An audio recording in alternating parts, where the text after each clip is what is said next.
నమో వెంకటేశాయ. అసిత కమల భాస భాసయంతం త్రిలోకం దశరథకుల దీపం దైవతాంభోజభానుం దినకరకుల బాలం దివ్యకోదండపాణిం కనక ఖచిత రత్నాలంకృతం రామమీడే.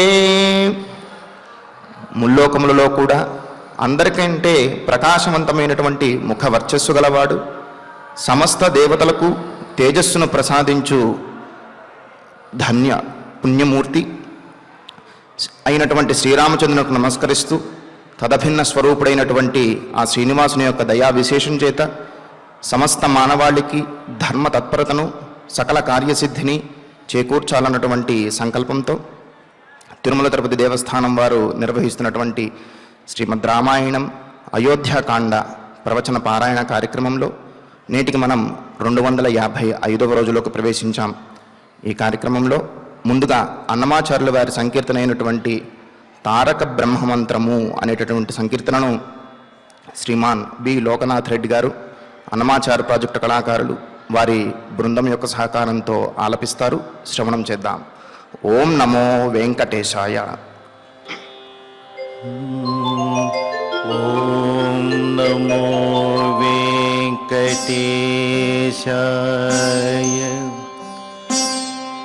శ్రీరామ రామ రామేతి రమే రామే మనోరమే. శ్రీరామ రామ రామేతి రమే రామే మనోరమే. సహస్రనామ తత్తుల్యం రామనామ వరాననే. రామనామ వరాననే.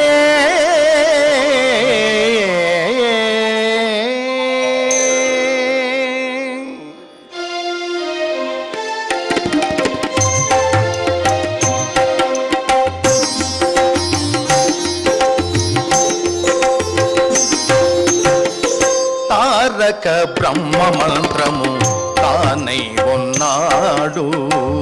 తారక బ్రహ్మ మంత్రము తానై ఉన్నాడు రాముడు. తారుణిలో చెలువందే దశరథ రాముడు. తారక బ్రహ్మ మంత్రము తానై ఉన్నాడు రాముడు. తారుణిలో చెలువందే దశరథ రాముడు. తారక బ్రహ్మ మంత్రము తానై ఉన్నాడు.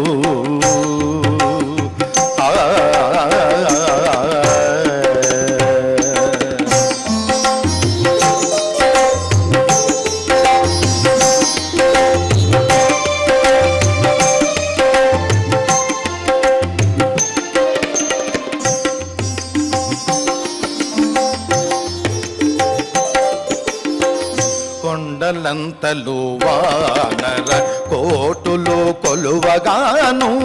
కొండలంతలు వానర కోటులు కొలువగాను. తండ్రితో కొలువున్నాడు తగరాముడు.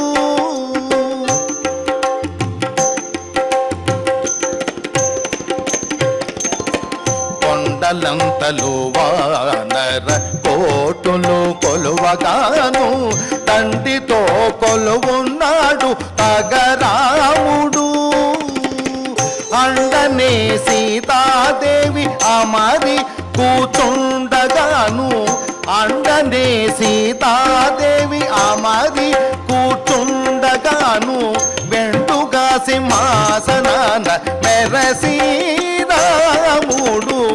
అండనే సీతాదేవి అమరి కూర్చుండగాను. మెండుగా సింహాసనాన మెరసి రాముడు. తారక బ్రహ్మ మంత్రము తానై ఉన్నాడు రాముడు. దారుణిలో చెలువందే దశరథ రాముడు. తారక బ్రహ్మ మంత్రము తానై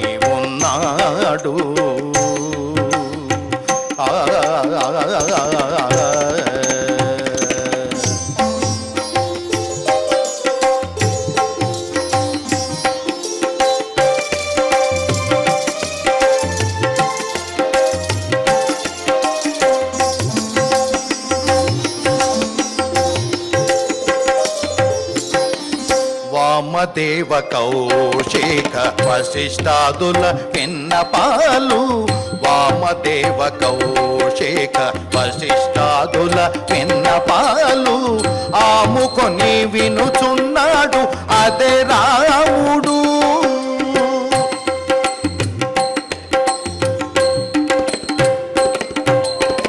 వామదేవ కౌశిక వశిష్ఠాదుల విన్నపాలు ఆముకొని వినుచున్నాడు అదే రాముడు.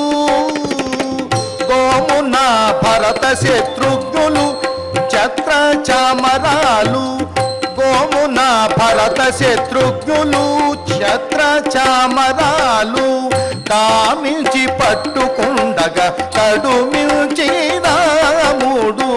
గోమున భరత శత్రుఘ్నులు ఛత్ర చామరాలు కామించి పట్టుకుండగా కడుమించి రాముడు.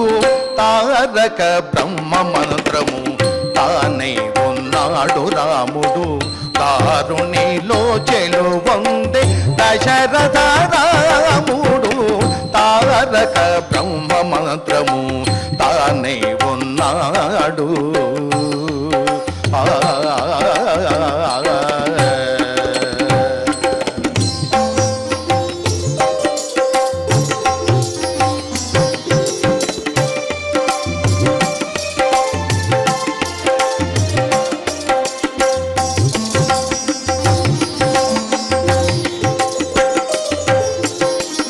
కనక పుష్పకము చెంగట వీరాసనముతో కనక పుష్పకము చెంగట వీరాసనముతో ననిచి ఆనందాననున్నాడు రాముడు.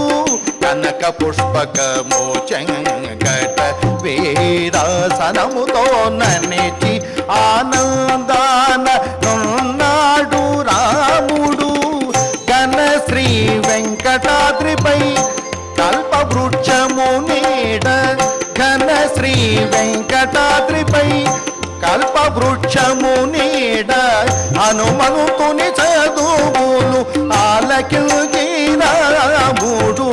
ఘన శ్రీ వెంకటాద్రిపై కల్పవృక్షము నీడ హనుమంతుని చదువులు ఆలకించి రాముడు. తారక బ్రహ్మ మంత్రము తారక బ్రహ్మ మంత్రము తారక బ్రహ్మ మంత్రము తానై ఉన్నాడు రాముడు. దారుణిలో చెలువందే దశరథ రాముడు. తారక బ్రహ్మ మంత్రము తానై ఉన్నాడు రాముడు. దారుణిలో చెలువందే దశరథ రాముడు. తారక బ్రహ్మ మంత్రము తానై ఉన్నాడు రాముడు. రామా కోదండ రామా దశరథ రామా అయోధ్య రామా దశరథ రామా అయోధ్య రామా.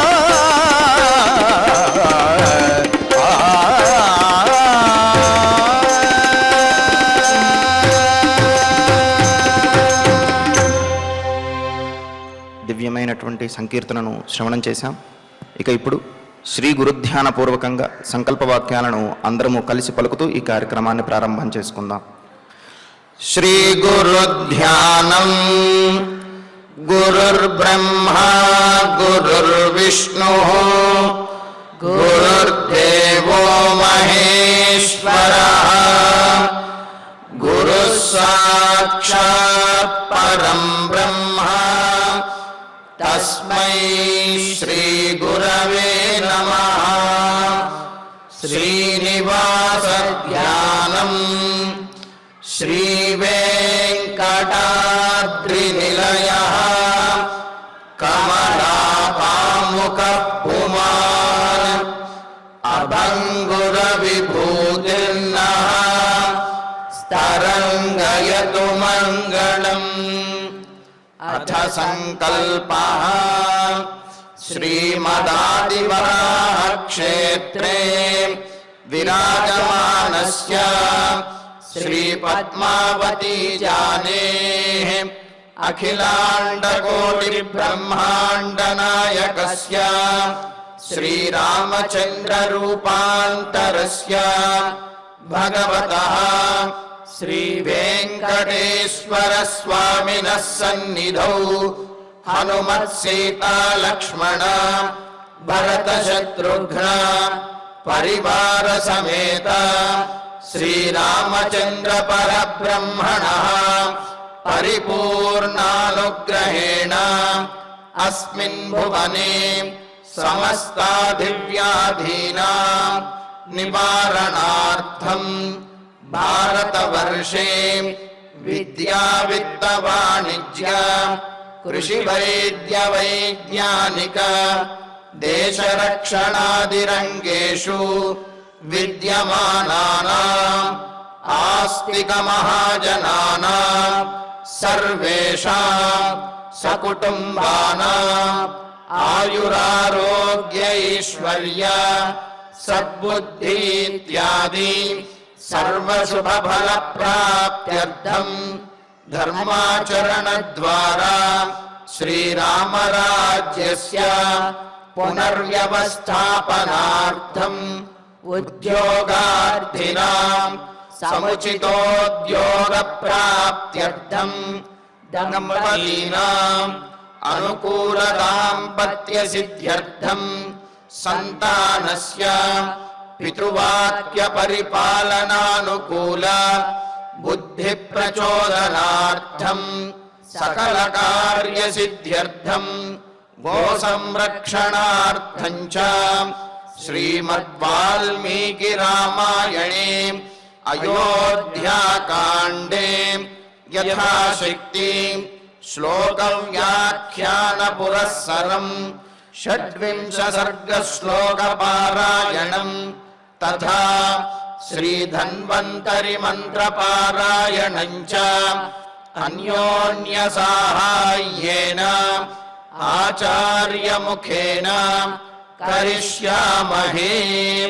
श्रीवाल्मीकिप्रार्थना कूजन्तं राम रामेति मधुरं मधुराक्षरम् आरुह्य कविताशाखां वन्दे वाल्मीकिकोकिलम्।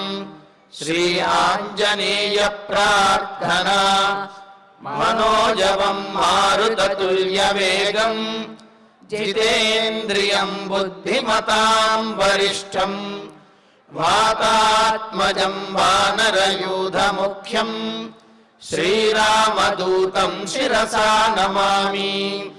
श्रीरामायण प्रार्थना वाल्मीकिगिरिसम्भूता रामसागरगामिनी पुनाति भुवनं पुण्या रामायण महानदी।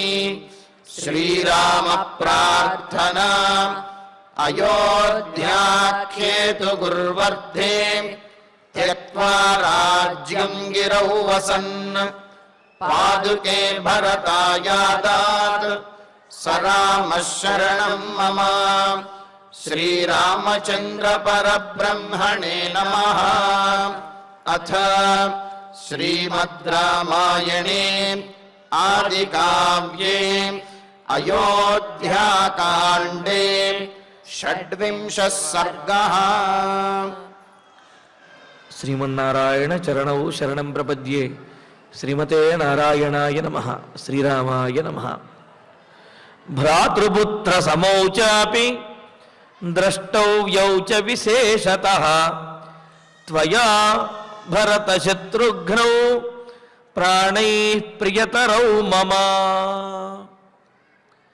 రామచంద్రమూర్తి తాను వనవాసానికి బయలుదేరుతూ తల్లి అనుమతి తీసుకుని మరి భార్య యొక్క అనుమతి తీసుకుని భార్యకు చెప్పి బయలుదేరటం కోసము అని చెప్పి సీతాదేవికి కూడా నచ్చ చెబుతూ ఉన్నాడు. ఏమాత్రం అవకాశం ఇచ్చినా సీతాదేవి తాను కూడా వచ్చేస్తాను అని అంటుంది. అందుకని రామచంద్రమూర్తి ముందుగానే ఆమెకు తాను చెయ్యవలసినటువంటి కర్తవ్యములను బోధిస్తూ తాను ఏ విధంగా అయోధ్యానగరంలో సీతాదేవి ఏ విధంగా వ్యవహరించాలి అనే విషయాన్ని తెలియజేస్తూ మరి ఎటువంటి వ్యతిరేకమైనటువంటి భావన లేకుండా రాజుకి అనుకూలంగా ఉంటూ ఒక సామాన్యురాలి వలెనే ఉండాలి తప్ప ప్రత్యేకమైనటువంటి గౌరవాలని కోరుకోకూడదని, అలాగే తాను కోడలిగా అత్తమామల విషయంలో చేయవలసినటువంటి కర్తవ్యములన్నింటినీ కూడా గుర్తు చేస్తూ మరి తన తల్లిదండ్రులు దశరథుడు కౌసల్య వీరు తాను దూరం అవ్వడం ద్వారా పుత్రవియోగంతో వారు బాధపడుతూ ఉంటారు. కావున వారిని ఊరడించి అనునయించి సేవించి వారి యొక్క దుఃఖాన్ని తగ్గించవలసినటువంటి బాధ్యత కూడా నీదే సీత అని చెప్పి బాధ్యతలను అప్పచెబుతున్నాడు. అయితే సీతాదేవి రాముడి కంటే కూడా ఇంకా తెలివిగా మాట్లాడుతుంది. రామచంద్రమూర్తి సీతాదేవిని అయోధ్యానగరంలోనే ఉంచి తాను అరణ్యవాసానికి వెళ్ళాలి అనే అభిప్రాయంతో ఈ విధంగా చెబుతూ ఉన్నాడు. ఏమని? ప్రతిరోజు కూడా దశరథ మహారాజుని అలాగే కౌసల్యాదేవిని వీరందరినీ కూడా సేవించాలి. కౌసల్యాదేవి విషయంలో ఏ విధమైనటువంటి గౌరవంతో ఉన్నావో అలాగే మిగతా అత్తగారుల విషయంలో కూడా, అంటే నా తల్లులు ఎవరైతే ఉన్నారో వారందరి విషయంలోనూ అదే విధంగా నీవు వ్యవహరించాలి అని చెప్పి మరి భరత శత్రుఘ్నుల విషయంలో సీతాదేవి ఎలా ఉండాలనే విషయాన్ని తెలియజేస్తూ భ్రాతృపుత్ర సమౌచాపి ద్రష్టౌయౌచ విశేషత అని అంటూ మమ ప్రాణై ప్రియతరౌ అని అన్నాడు రామచంద్రమూర్తి. సీత తమ్ముళ్ళు భరతుడు శత్రుఘ్నుడు వీళ్ళు లక్ష్మణస్వామి కానీ వీళ్ళు నా ప్రాణముల కంటే కూడా వాళ్ళు చాలా ప్రియమైనటువంటి వాడు. ప్రాణై ప్రియతరహ అని చెప్పి మనకు బాలకాండలో కూడా చెబుతారు. భరతుని విషయంలో రాముడికి ఎంత ప్రీతి ఉన్నది అంటే, ఎంత అనునయము ఎంత ఆదరణ ఉన్నది అంటే రాముడే అంటాడు నాకు ప్రాణముల కంటే కూడా భరతుడు అంటేనే చాలా ఇష్టము అని. ఇక్కడ అదే మాట చెబుతున్నాడు, ప్రాణై ప్రియతరౌ భరత శత్రుఘ్నౌ, నా ప్రాణముల కంటే కూడా ఇష్టమైనటువంటి వారు భరత శత్రుఘ్నుడు అని చెప్పి. అయితే ఇక్కడ ప్రత్యేకంగా భరత శత్రుఘ్నుడు అని చెప్పడంలో ఉద్దేశం అంటే లక్ష్మణుడు అని చెప్పకుండా భరత శత్రుఘ్నుడు అని చెప్పడం విశేషం ఏమిటి అంటే, లక్ష్మణుడి విషయంలో రాముడికి ఉన్నటువంటి అవినాభావ సంబంధము అంత ప్రసిద్ధమైనటువంటిదే. సీతాదేవికి కూడా తెలుసు లక్ష్మణుడు ఎప్పుడూ కూడా రాముడిని విడిచి ఉండలేదు, రాముడితోటే ఉన్నాడు. కావున రాముని యందు లక్ష్మణుడికి ఉన్నటువంటి భక్తి భావన, లక్ష్మణుని యందు రాముడికి ఉన్నటువంటి ఆ ప్రేమ ఆదరణ సీతాదేవికి తెలుసు. మరి భరత శత్రుఘ్నులు రాముడికి దూరంగా ఉన్నారు కదా, మరి వారి విషయంలో రాముడికి ఏమైనా వైమనస్యం ఏమైనా కొంత విముఖత ఉండవచ్చునేమో అని భావించవచ్చు సీతాదేవి. అందుకనే చెబుతున్నాడు ఇక్కడ భరత శత్రుఘ్నుల విషయంలో. పైగా రామ పట్టాభిషేకం ఆగటానికి వనవాసానికి వెళ్ళడానికి కూడా పరోక్షంగా వారు కారణము అనే భావన కూడా సీతాదేవి యొక్క మనస్సులో ఉండవచ్చును. అందుకనే వారి విషయంలో అత్యంత జాగ్రత్తగా ఉండాలి అని, అంటే వారి విషయంలో ఆదరణ భావనతో ఉండాలి అనే విషయాన్ని తెలియజేస్తున్నాడు. మమ ప్రాణై ప్రియతరౌ, నా ప్రాణముల కంటే కూడా ప్రియమైనటువంటి వారైన భరత శత్రుఘ్నౌ, భరత శత్రుఘ్నుడు ఎవరైతే ఉన్నారో తమ్ముళ్ళు వారిని వారు త్వయా విశేషత, నీ చేత చాలా విశేషంగాను ప్రత్యేకంగాను చూడబడాలి. వారిని నువ్వు చాలా విశేషంగా ప్రత్యేకంగా చూడాలి. ఎలా చూడాలి? భ్రాతృపుత్ర సమౌ, సోదరులతో సమానంగాను పుత్రులతో సమానంగాను. ఏ విధంగా అయితే అక్కయ్యలకు తమ్ముళ్ళ మీద ఏ విధమైనటువంటి ప్రేమ ఉంటుందో ఆ విధంగా నీవు కూడా భరత శత్రుఘ్నుల విషయంలో అంతటి ప్రేమతో ఉండాలి. తల్లికి బిడ్డల యందు ఎంత ప్రేమ ఉంటుందో నీకు కూడా సీత భరత శత్రుఘ్నుల విషయంలో అంతటి ప్రేమ ఉండాలి అని చెబుతున్నాడు. అందుకనే భ్రాతృపుత్ర సమౌ, సోదరులతోటి పుత్రులతోటి సమానమైనటువంటి వారిగా ద్రష్టవ్యౌ, నీవు భరత శత్రుఘ్నుని ఇరువురిని కూడా జాగ్రత్తగా వారిని చూడాలి అని అన్నారు. పైగా భరతో భ్రాతృవత్సల అని శత్రుఘ్నో నిత్యశత్రుఘ్న అని చెప్పి వారి యొక్క గుణములను అదేవిధంగా వారి యొక్క పేర్లను చెప్పేటప్పుడు చెబుతారు. భ్రాతృవత్సల భరతునికి తన అన్నగారు అన్న అంత భక్తి, తన తమ్ముడు అంటే అంత ప్రేమ అన్నమాట. కావున భ్రాతృవాత్సల్యమునకు లేకపోతే భ్రాతృ ప్రేమకు భరతుడు కూడా ఒక తార్కాణంగా ఉన్నాడు. కావున భరతును అంటే కూడా నాకు చాలా ఇష్టము. అంతేకాదు మరి శత్రుఘ్నుడి విషయంలోనూ శత్రుఘ్నో నిత్యశత్రుఘ్న, నిత్యశత్రువులైనటువంటి కామ క్రోధ లోభ మోహ మద మాత్సర్యములు ఏవైతే ఉన్నాయో వాటినన్నింటినీ కూడా జయించినటువంటి గొప్పవాడు శత్రుఘ్నుడు. కావున ఆ శత్రుఘ్నుడు అంటే కూడా నాకు చాలా ఇష్టము సీత అని చెబుతూ, మరి తనకు ఇష్టమైనటువంటి వారు అంటే సీతాదేవి కూడా వారి విషయంలో ఆదరణగా ఉంటుంది. కావున ముందు తన మనస్సులో భావన తెలియజేస్తూ మమ ప్రాణై ప్రియతరవు, నాకు ప్రాణముల కంటే కూడా మిన్నయైనటువంటి వారు ప్రియమైనటువంటి వారైన నా తమ్ముళ్ళు భరత శత్రుఘ్నుడు, వారిని నీవు సోదరుల వలేను బిడ్డల వలె నీవు వారిని చూడాలి అని చెప్పి అన్నది. ఎందుకు అంటే మనం ఇంతకుముందు కూడా అనుకున్నాం, వదిన గారు అంటే తల్లితో సమానము అని చెప్పి మనకు 5 తల్లులు అని చెబుతూ గురుపత్ని రాజపత్ని జ్యేష్ఠపత్ని తదైవచ పత్నీమాత స్వమాతాచ పంచయితా మాతరస్మృత అని చెప్పి అంటూ గురువుగారి యొక్క భార్య, రాజుగారి యొక్క భార్య, అన్నగారి యొక్క భార్య, అలాగే తన తల్లి, అలాగే తన పత్ని యొక్క తల్లి, భార్య యొక్క తల్లి, వీరు 5 తల్లులు అని చెప్పి అన్నారు. అంటే వీరందరినీ కూడా తల్లిలాగా సొంత తల్లిని తల్లిలాగా ఇటు ఆ తల్లిని ఆదరిస్తారు. సొంత తల్లిని ఏ విధంగా అయితే ఆదరించారో అదే విధంగా అన్నగారి భార్యను, రాజుగారి భార్యను, గురువు గారి భార్యను, అదేవిధంగా పత్ని భార్య యొక్క తల్లిని, వీరిని ఆదరించాలి, వారిని గౌరవించాలి అని చెప్పి మనకు చక్కగా శాస్త్రం తెలియజేసింది. అందుకనే మరి అన్నగారి భార్యను తల్లిగా చూస్తారు కావాలని అన్నగారి భార్య కూడా తన మరుదులను బిడ్డల వలె భావించి వారిని ఆదరించాలి అనే విషయాన్ని ఇక్కడ రామచంద్రమూర్తి తెలియజేస్తున్నాడు అనమాట. అందుకనే భ్రాతృపుత్ర సమౌ, సోదరుల వలె అలాగే బిడ్డల వలె నీవు భరత శత్రుఘ్నుని ఆదరించాలి అని చెప్పి అంటున్నాడు. మరి ఇది తెలుసుకోవలసినటువంటి విషయం. మనం అనుకున్నాం కదా, అత్తవారింటికి వెళితే తనను పెళ్ళాడినటువంటి భర్త విషయంలో మాత్రమే తనకు బాధ్యత, మిగతా వారి విషయంలో తనకు సంబంధం లేదు, బాధ్యత లేదు అని అనుకుంటే ఆ కోడలికి పరిపూర్ణత అనేది సిద్ధించదు. ఆ కోడలు ఆ ఇంట్లో పరిపూర్ణమైనటువంటి ఆదరణ పొందలేదు.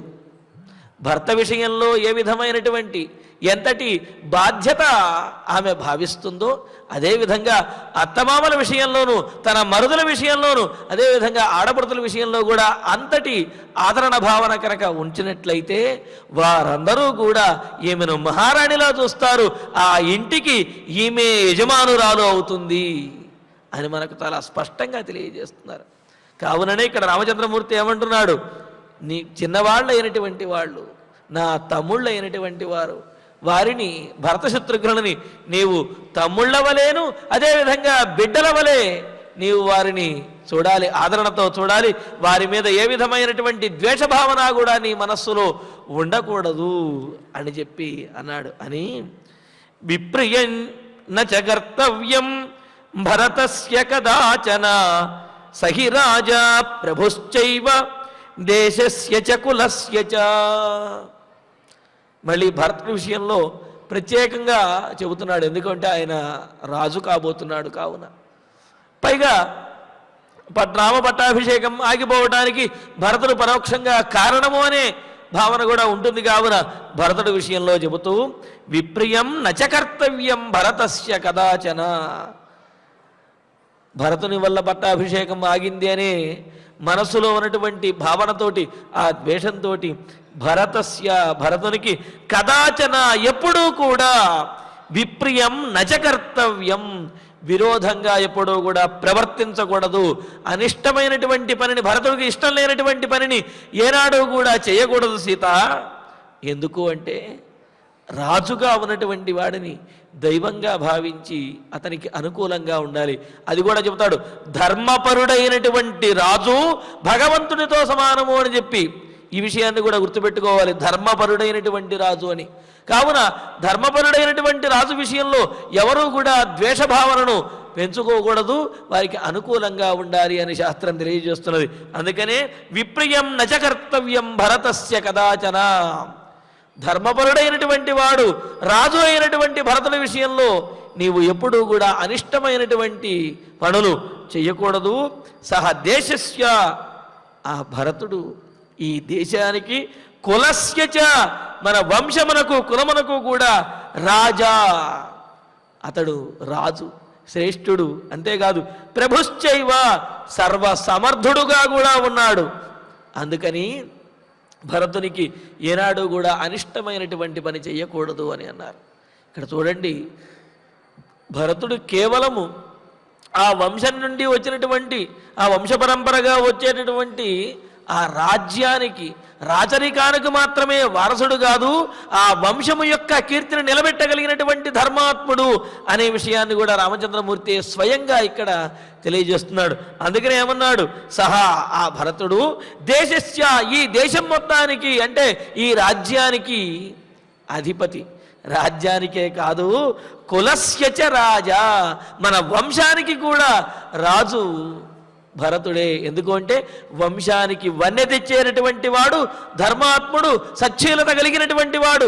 మరి అటువంటి వాడు కావున కేవలము ఆస్తిపాస్తులకే వారసులుగా ఉండటం కాదు, ఆ వంశము యొక్క గౌరవానికి కూడా వారసులుగా ఉండాలి అనే విషయాన్ని ఇక్కడ రామచంద్రమూర్తి తెలియజేస్తున్నాడు. కావున సంతానము అంటే పెద్దవాళ్ళు ఇచ్చేటటువంటి సంపదను పంచుకునేవారు మాత్రమే కాదు, పెద్దవాళ్ల యొక్క గౌరవాన్ని, వంశ గౌరవాన్ని కాపాడేవారే నిజమైనటువంటి సంతానము, నిజమైనటువంటి వారసులు అనే విషయాన్ని దీంట్లో తెలియజేస్తున్నాడు మనకు. అందుకని ఏమంటున్నాడు, దేశస్య రాజా, దేశానికి రాజు అంటే సరిపోతుంది కదా, ఆ మాటని ఊరుకోలేదు.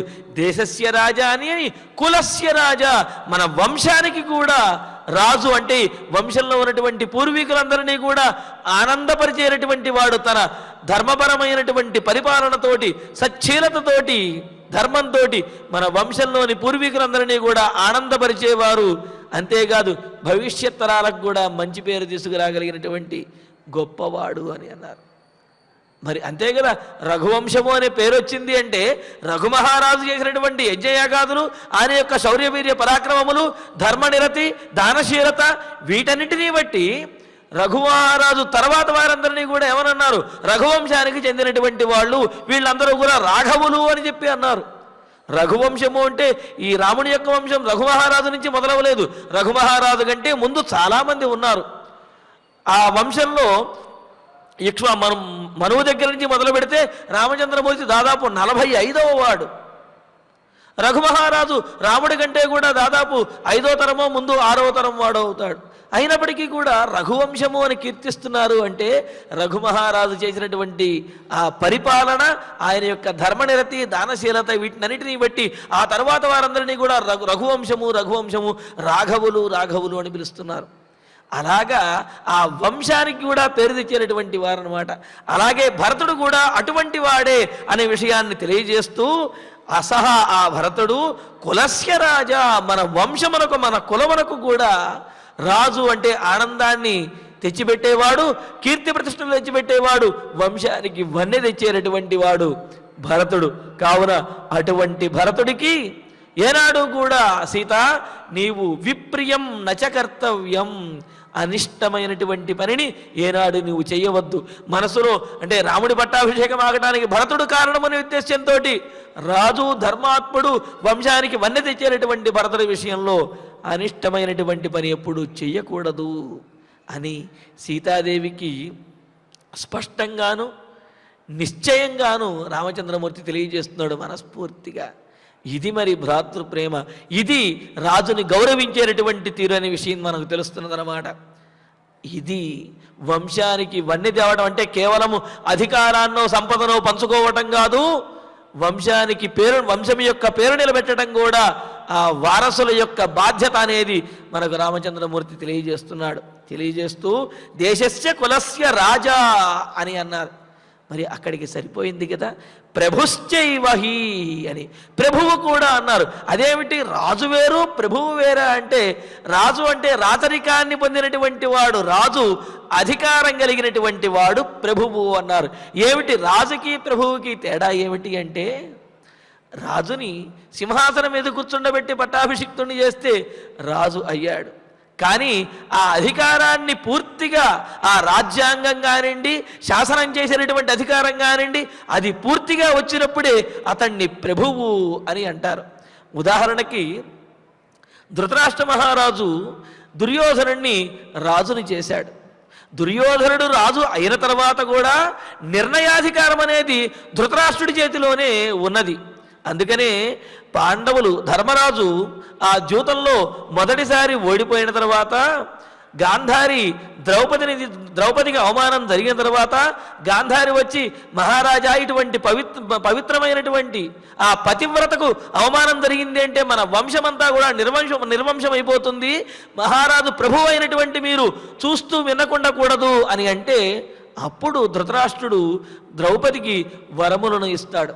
వరములను ఇస్తే ఆమె తన పతుల యొక్క దాస్యాన్ని విడిపించమని చెప్పి కోరుకుంటుంది. వారి రాజ్యాన్ని మరలా వారికి ఇప్పించేస్తుంది. అంటే ఆ సందర్భంలో దుర్యోధనుడు రాజుగా ఉన్నప్పటికీ కూడా అధికారం మాత్రం ధృతరాష్ట్రుడి చేతిలోనే ఉన్నది. అందుకనే దుర్యోధనుడు ఆ మాయాద్యూతంలో గెలుచుకున్నటువంటి రాజ్యాన్ని మళ్ళా ధృతరాష్ట్రుడు పాండవులకే ఇచ్చేశాడు.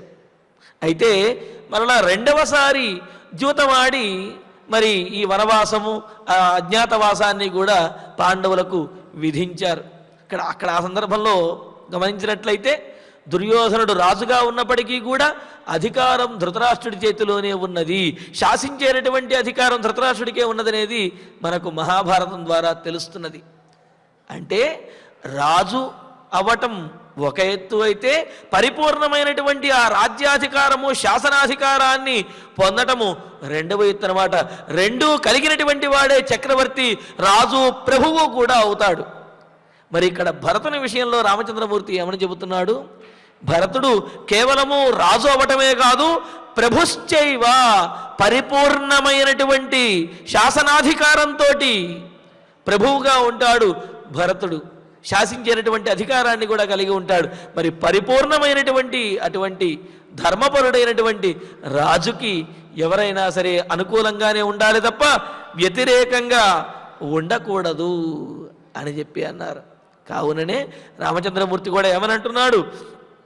మన వంశమునకు ఈ రాజ్యమునకు రాజు అయినటువంటి వాడు, పరిపూర్ణమైనటువంటి శాసనాధికారం కలిగినటువంటి ఆ భరతునికి, సీత నీవు అనుకూలంగానే ఉండాలి తప్ప ఏనాడు కూడా అనిష్టమైనటువంటి ద్వేషపూరితమైనటువంటి కార్యాన్ని భరతుని విషయంలో ఏనాడు కూడా నీవు చెయ్యరాదు అని చెప్పి అన్నాడనమాట.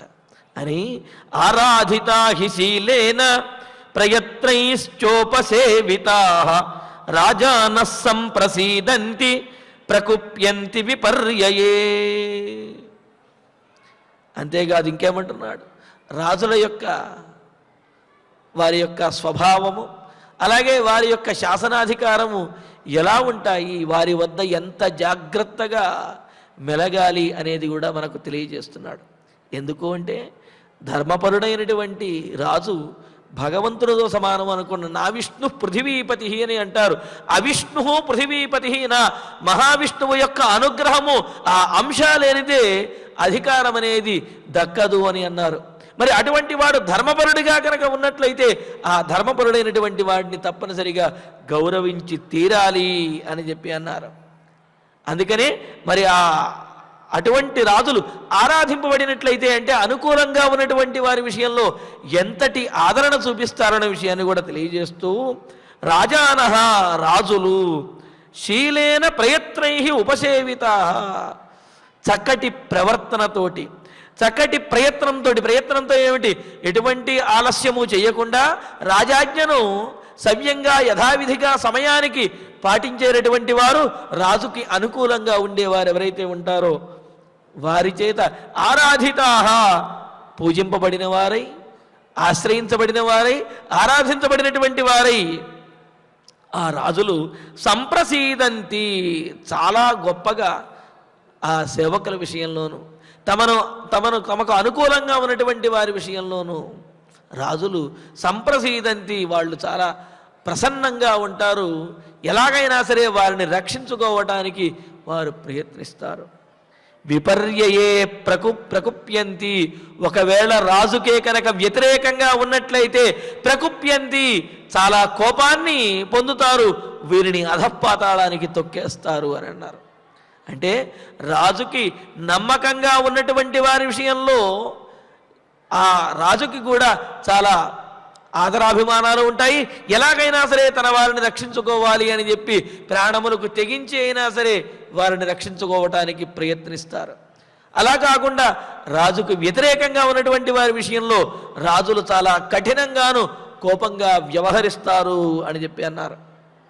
అందుకనే అంటారు కదా, రాజు తలుచుకుంటే డబ్బులకి కొదవ ఉండదు, దెబ్బలకి కొదవ ఉండదు అని చెప్పి అంటారు. కావున రాజుకి అనుకూలంగా ఉన్నట్లయితే ఐశ్వర్యానికి కానీ, అధికారానికి కానీ, సంపదకు కానీ, గౌరవానికి కానీ దేనికి కొదవ ఉండదు. రాజుకు వ్యతిరేకంగా ఉండి రాజు యొక్క ఆగ్రహానికి లోనైతే ఏవీ ఉండవు, అధపాతాళానికి దండనకి లోనవ్వవలసి వస్తుందన్నమాట. అందుకనే మనకు పురాణాదులో గరుడు పురాణం మొదలైన వాటిలో చెబుతారు, కులందహతి రాజాగ్ని సపశు ద్రవ్య సంచయం అని చెప్పి.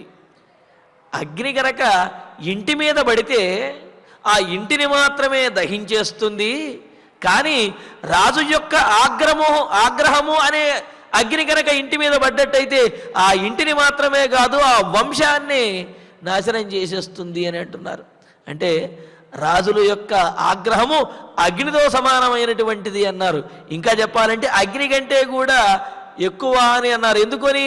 అగ్ని దేని మీద పడితే దానిని మాత్రమే దహిస్తాడు, కానీ రాజాగ్రహము అనే అగ్ని ఎవరి మీదైతే పడిందో వారిని మాత్రమే కాదు ఆ తర్వాత వచ్చేటటువంటి వారి వంశమును కూడా దహించి వేస్తుంది, వారికి పురోగతి అనేది లేకుండా చేస్తుంది. కావున రాజాగ్రహానికి ఎప్పుడూ కూడా లోను కాకూడదు, రాజద్రోహం ఎప్పుడూ కూడా తలబెట్టకూడదు అని అన్నారు. అంటూ ఆ రాజుల యొక్క ప్రసన్నత యందు ఏమేమి దాగి ఉన్నాయి, వారి యొక్క చూపులలో ఎన్ని తేజస్సులు ఉన్నాయనేది తెలియజేస్తూ, యస్య ప్రసాదే పద్మ శ్రీర్విజయస్య పరాక్రమే మృత్యుశ్చ వసతి క్రోధే సర్వతేజో మయోహి సహా. సకల విధములైనటువంటి తేజస్సులు అగ్నులు కూడా రాజు యొక్క చూపులోనే రాజు ఎందే ఉన్నాయి అని అన్నారు. ఎలాగంటే రాజు యొక్క ప్రసాదము అంటే ఆ ఆనందము యందు, ఆ అనుకూలమైనటువంటి దృష్టి యందు పద్మ శ్రీ అంటే సంపదలన్నీ కూడా ఉన్నాయి. అంతే కదా, రాజుగారు కనుక ఎవరినైనా కనుక అనుగ్రహించాడు అంటే వారికి ఏమైనా సహాయం చేయాలి అనుకుంటే ఎన్ని సంపదలు కావాలంటే అన్ని సంపదలు వారికి వచ్చి చేరుతాయి. మరి కవులు వీళ్ళందరూ కూడా రాజుని మెప్పించి అలా మెప్పుతోటే వీరు అనేకమైనటువంటి అగ్రహారములను సంపదలను కూడా పొందారు కదా. మరి రాజు యొక్క అనుగ్రహం లక్ష్మీప్రదమైనటువంటిది అని చెబుతున్నాడు. అంతేకాదు విజయశ్చ పరాక్రమే, రాజు యొక్క ఆ పరాక్రమం యందు విజయం అనేది ఉన్నది. అంతేకాదు మృత్యుశ్చ వసతి క్రోధే, రాజు యొక్క ఆ క్రోధము యందు మృత్యువు దాగి ఉన్నదిట. ఆ మృత్యువు ఎవరి మీదైతే క్రోధాన్ని చూపిస్తారో వారిని ఆవహించేస్తుంది. పైగా రాజాజ్ఞకు తిరిగి ఉండదు. కావున ఆ క్రోధానికి గురైనప్పుడు వీరు మృత్యువును కూడా పొందే అవకాశం ఉన్నది. కావున యస్య మృత్యుశ్చ వసతి క్రోధే సర్వ తేజోమయోహి సహా. కావున తేజస్సు అనేది రాజుల యందు ఉంటుంది. ఆ తేజస్సు సంపదలను, కీర్తిని, గౌరవాన్ని కూడా తెచ్చిపెడుతుంది. అదే తేజస్సు విపరీతమైనట్లయితే గనక దహించి వేసి మృత్యువును తెచ్చిపెడుతుంది. కావున రాజుల విషయంలో చాలా జాగ్రత్తగాను అనునయంతో జాగరూకతతోటి రాజుల వద్ద మెలగాలి. రాజాగ్రహానికి ఎప్పుడూ కూడా లోను కాకూడదు, రాజుల యొక్క అనుగ్రహాన్నే పొందాలనే విషయం మనకు తెలియజేస్తున్నారు. కావున అటువంటి రాజులను చాలా జాగ్రత్తగా చూసుకోవాలి, జాగ్రత్తగా మెలగాలి అని అన్నారు. పైగా ధర్మపరుడైనటువంటి రాజు విషయంలో అనవసరమైనటువంటి మాటలు మాట్లాడటము, ద్వేషపూరితమైనటువంటి రాజద్రోహాలను తలబెట్టడము కూడా అది పాపహేతువు అనే విషయాన్ని మనకు పురాణంలో తెలియజేస్తున్నారు. తమ్యస్తు ద్వేష్టి సమ్మోహాత్ స వినశ్యతి అశంశయం. ఎవరైతే ధర్మపరుడైనటువంటి రాజు విషయంలో ద్వేషభావనతో మాట్లాడతారో, ఎవరైతే ధర్మపరుడైనటువంటి రాజుకి ద్రోహం చెయ్యాలి అని చెప్పి అనుకుంటారో అటువంటి వారు నశించిపోతారు. ఈ విషయంలో ఎటువంటి సందేహము లేదు అని మనకు ధర్మశాస్త్రాలు తెలియజేస్తున్నాయి. మరి ఇవన్నీ కూడా తెలిసినవాడు కనుకనే రామచంద్రుడు అంటున్నాడు, భరతుడు ఎంతో ధర్మాత్ముడు, సచ్చీలత కలిగినటువంటి వాడు, పైగా అతడు ఇప్పుడు రాజు కాబోతున్నాడు. కేవలము రాజే కాదు, శాసనాధికారంతో కూడినటువంటి పరిపూర్ణమైనటువంటి చక్రవర్తి, రాజు ప్రభువు కాబోతున్నాడు. మరి అటువంటి భరతునికి ఏనాడు కూడా నీవు అనిష్టమైనటువంటి పని చేయకూడదు. మరి రాజులకి తమ వ్యక్తిత్వంతో, మంచి స్వభావంతో, అనుకూలమైనటువంటి నడవడికతోటి, మనస్ఫూర్తిగా ప్రయత్నంతో ఎవరైతే అనుకూలంగా ఉంటారో, ఎవరైతే సేవిస్తారో వారిని సంరక్షించడానికి రాజులు తమ ప్రాణాలను కూడా లెక్క చేయకుండా వారిని కాపాడుకుంటారు. అలా కాకుండా ఎవరైతే వ్యతిరేకంగా రాజద్రోహులుగా ఉంటారో వారిని సంహరించడానికి కూడా రాజులు వెనకాడరు. రాజుల యొక్క కోపాన్ని, కోపం అనేది అగ్ని కంటే కూడా ప్రమాదకరమైనటువంటిది, కావున జాగ్రత్తగా ఉండాలి అనే విషయాన్ని ఇక్కడ రామచంద్రమూర్తి తెలియజేస్తూ ఉన్నాడనమాట. తెలియజేస్తూ ఔరసానపి పుత్రాన్హి త్యజంత్యహితకారిణః సమర్థాన్ సంపగృహంతి రాజానపి నరాధిపాః. ఇంకో మాట అంటున్నాడు.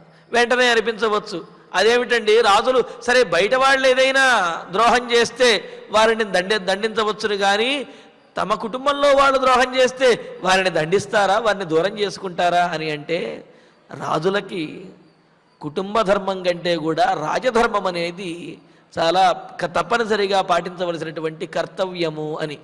ప్రతి మనిషికి కూడా రెండు ధర్మములు, వృత్తి ధర్మము అని, కుటుంబ ధర్మము అని ఇలా ధర్మములు ఉంటాయి. అలాగే రాజుగారికి కూడా రాజధర్మము అనేది ఒకటి ఉంటుంది. అదేవిధంగా తన కుటుంబంలో వారిని చూసుకోవలసినటువంటి బాధ్యత కూడా ఉంటుంది. అయితే రాజధర్మాన్నే తప్పనిసరిగా రాజు అయినటువంటి వాడు పాటించాలి.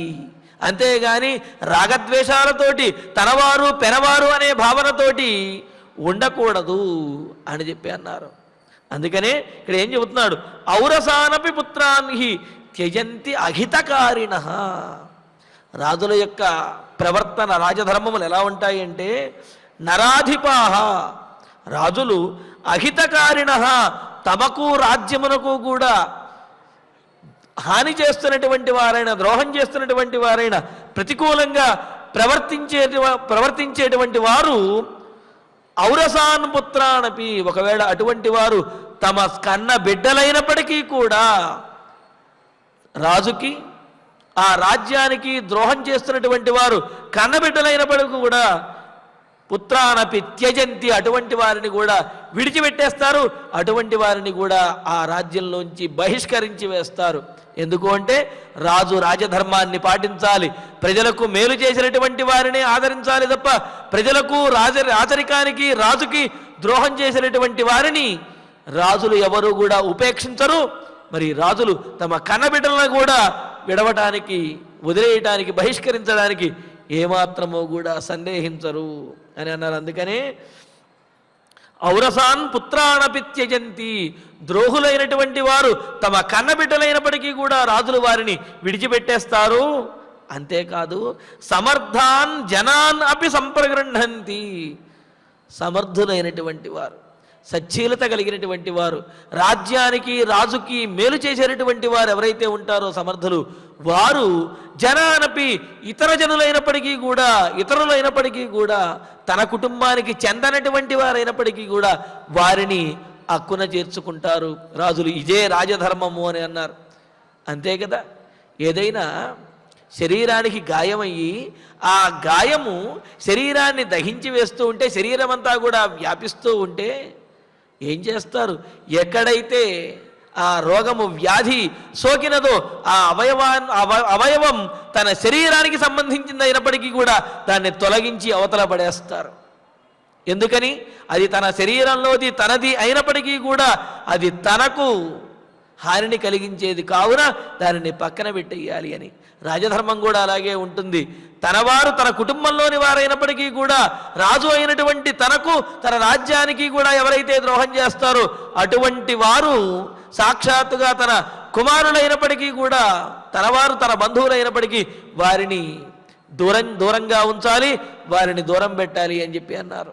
మరి దేశానికి రాజుకి కూడా సహకరించే వాళ్ళు, లోకానికి ఉపయోగపడేటటువంటి వారు పరాయి వాళ్ళైనప్పటికీ ఇతరులైనప్పటికీ కూడా వారిని గౌరవించి దగ్గర ఉంచి వారి చేత ధర్మం పాటించే విధంగా ప్రయత్నించాలి, వారి యొక్క సహకారాన్ని తీసుకోవాలి అని రాజధర్మం చెబుతున్నది.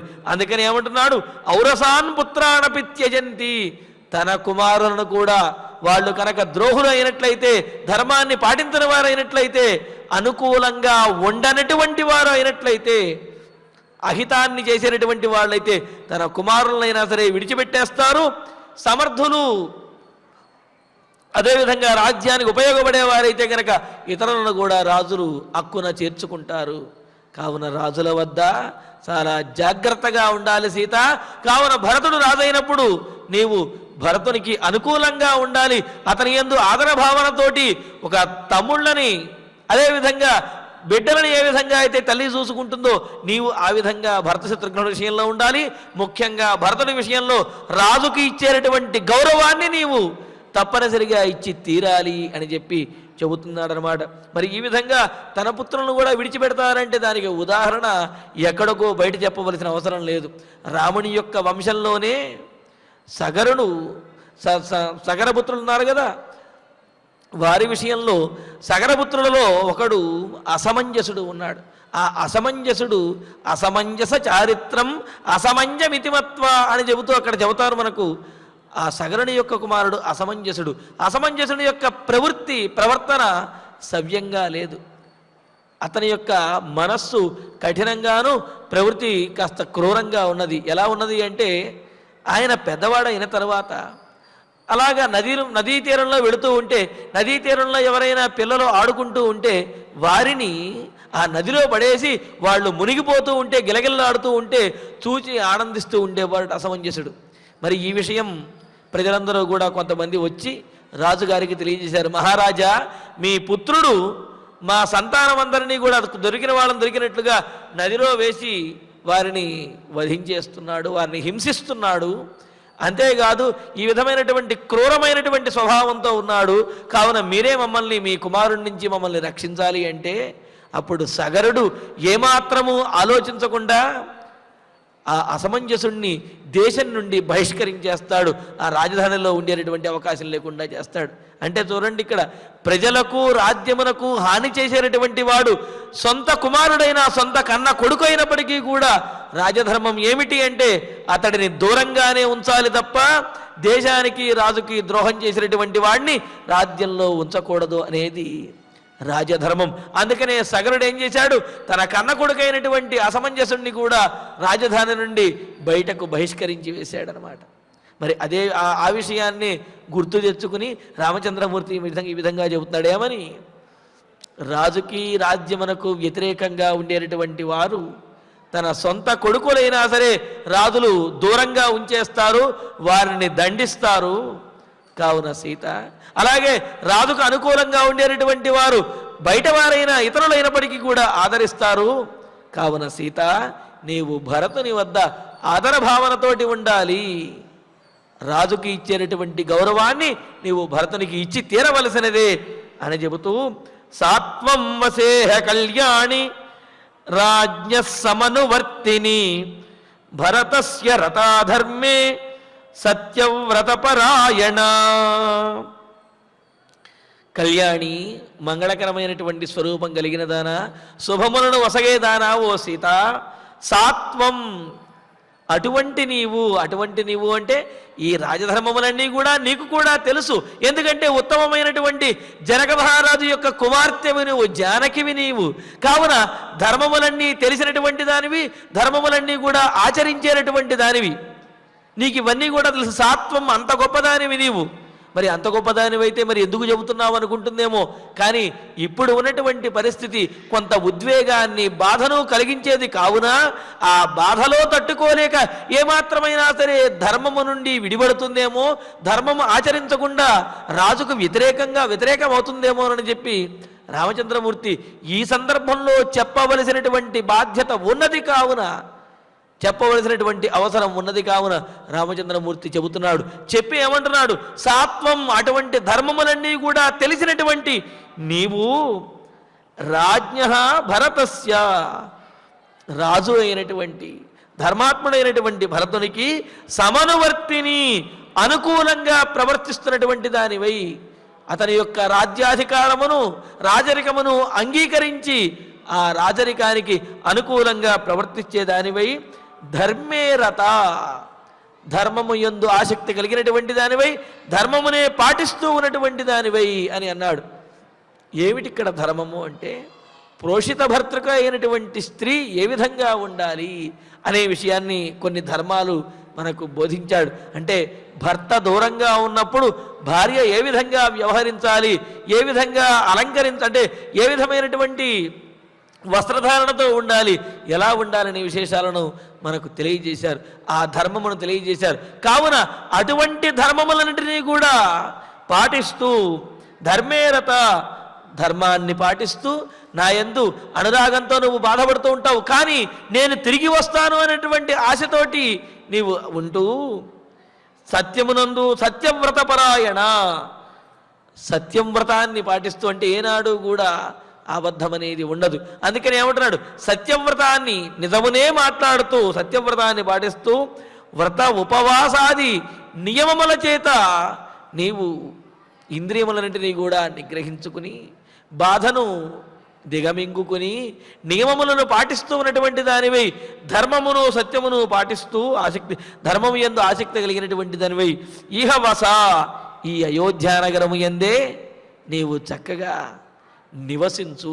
నీ అత్తమామలను సేవిస్తూ, భరతుని యొక్క రాజ్యాధికారాన్ని అంగీకరిస్తూ, భరతునికి అనిష్టమైనటువంటి కార్యములేవి చెయ్యకుండా ఉంటూ, నీ ధర్మపత్ని ధర్మములేవైతే ఉన్నాయో వాటిని అయోధ్యానగరంలోనే ఉంటూ నీవు పాటిస్తూ, ఈ అయోధ్యానగరంలోనే ఉండు సీత, నేను వనవాసానికి వెళ్ళి వస్తాను అని రామచంద్రమూర్తి సీతాదేవికి చెబుతున్నాడు.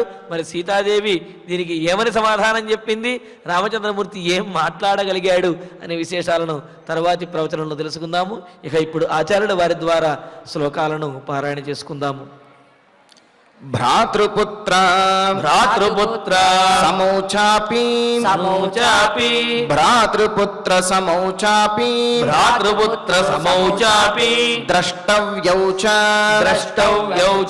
విశేషతః త్వయా భరతశత్రుఘ్నౌ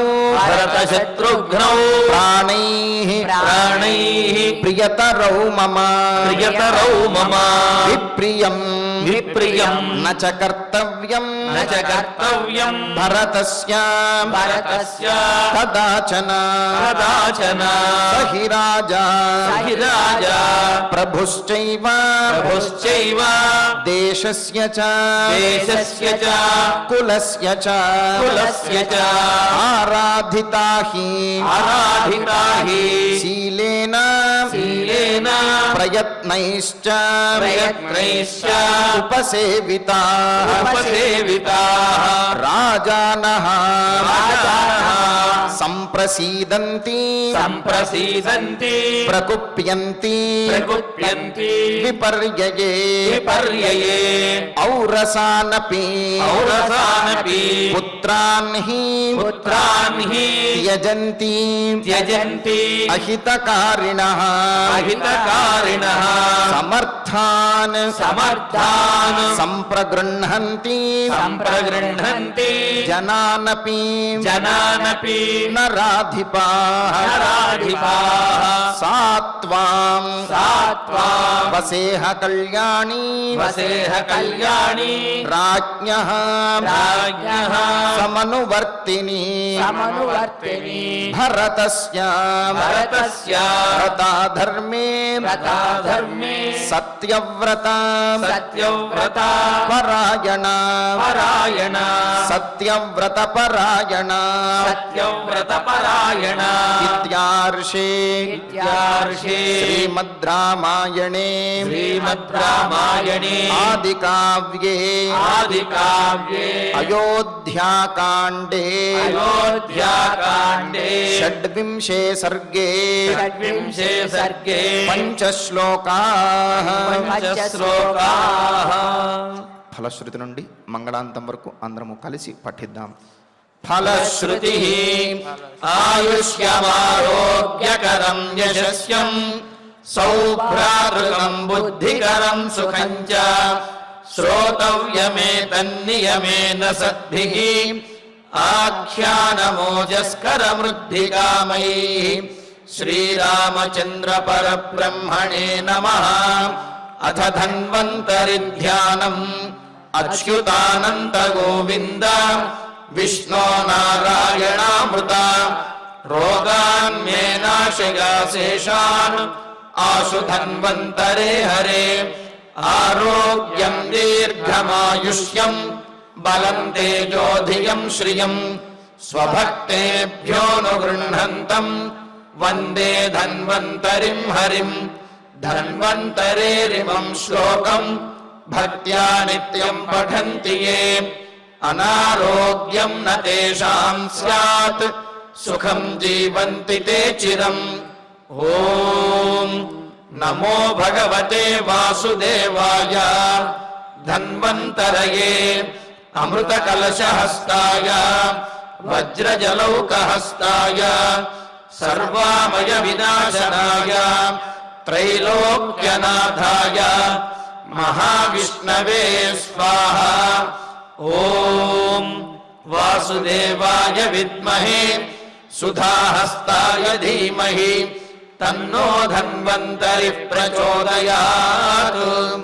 అధ నవగ్రహ ప్రార్థనా ఆరోగ్యం పద్మబంధుర్వితరతు నితరాం సంపదం శీతరశ్మిః భూలాభం భూమిపుత్రః సకలగుణయుతాం వాగ్విభూతిం చ సౌమ్యః సౌభాగ్యం దేవమంత్రీ రిపుభయశమనం భార్గవః శౌర్యమార్కిః దీర్ఘాయుః సైంహికేయః విపులతరయశః కేతుః ఆచంద్రతారం అరిష్టాని ప్రణశ్యంతు దురితాని భయాని చ శాంతిరస్తు శుభం మేస్తు గ్రహాః కుర్వంతు మంగళం. అథ క్షమా ప్రార్థనా యదక్షరపదభ్రష్టం మాత్రాహీనం చ యద్భవేత్ తత్సర్వం క్షమ్యతాం దేవ నారాయణ నమోऽస్తు తే. అథ భగవత్సమర్పణం కాయేన వాచా మనసేంద్రియైర్వా బుద్ధ్యాత్మనా వా ప్రకృతే స్వభావాత్ కరోమి యద్యత్ సకలం పరస్మై నారాయణాయేతి సమర్పయామి. అథ మంగళం శ్రియః కాంతాయ కళ్యాణ నిధయే నిధయేర్థినాం శ్రీవేంకట నివాసాయ. శ్రీ అవధూతాశ్రమము బోధానంద సత్యారామూర్తి ఆర్యుల గోసేవాశ్రమము మరియు వృద్ధాశ్రమము పడాల. ఆశ్రమములో గోసేవ గోవుల దానము స్వీకరించుట, మీ నవగ్రహ దోషములు పోవుటకు గోపూజ చేయబడును. మూలికా వైద్యము గోపంచగవ్య వైద్యము చేయబడును. యంత్రములు తావీదులు ఇవ్వబడును. శాంతి హోమములు చేయబడును. మీ ఆత్మీయుల పుట్టినరోజు, పెళ్లి రోజు మరియు వర్ధంతి వంటి ముఖ్యమైన దినములలో గోసేవ లేదా అన్నదానం చేయదలిచిన వారు సంప్రదించండి. మా వృద్ధాశ్రమంలో ఖాళీలు కలవు. చేరదలిచిన వారు సంప్రదించండి. శ్రీ శ్రీ శ్రీ స్వామి బోధానందగిరి శ్రీ అవధూతాశ్రమము, అయ్యప్ప స్వామి గుడి దగ్గర, పడాల, తాడేపల్లిగూడెం 2. Cell numbers 7981356374, 96180341138.